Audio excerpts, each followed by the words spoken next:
Welcome to Distance Learning Carol number 2. Don't forget to use the warm-ups previously issued. We're looking at Tchaikovsky's Crown of Roses, which is a pretty serious Christmas carol in that it deals with bullying and references Easter rather than Christmas.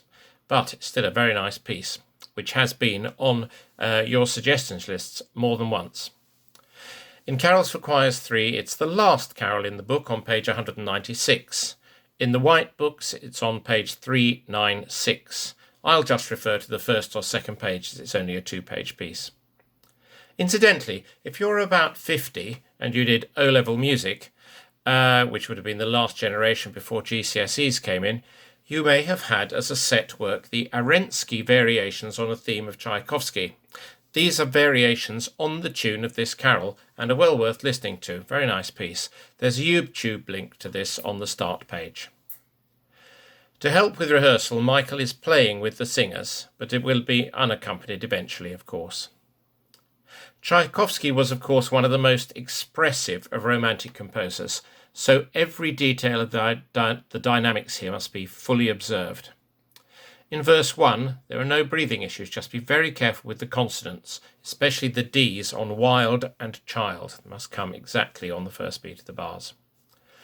In verse 2, there is unfortunately not really time to breathe in the first bar of the fourth line without spoiling the music. So please stagger that phrase. Cut the last note of the first page short by a quaver so we all stop with the tenors who have to breathe. In verse 3, at the start of the second page, please be aware that the tenors are on the tune for the first 8 bars, so give them room to be heard. In the fourth bar, tenors take a quaver out of the word hair to breathe.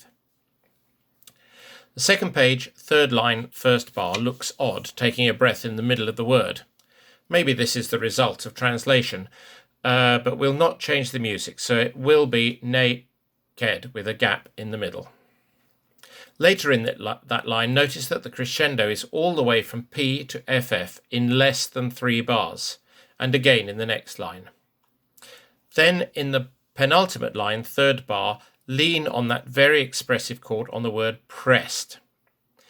In this verse, a quaver breath after crown and down, and even after young, please, in fairness to what the tenors have to do next. Then the D of blood exactly where it says on the second quaver of the bar. I will be very interested to see whether any of our basses have a bottom B. I've only ever met one bass, my colleague Jeremy at the Minster, who goes that low. Though of course Russian basses are famous for it for some reason. When you've done some work, you might like to watch the YouTube performance provided. An excellent expressive performance by a large university choir. I see their basses don't have a bottom B either. See you next week.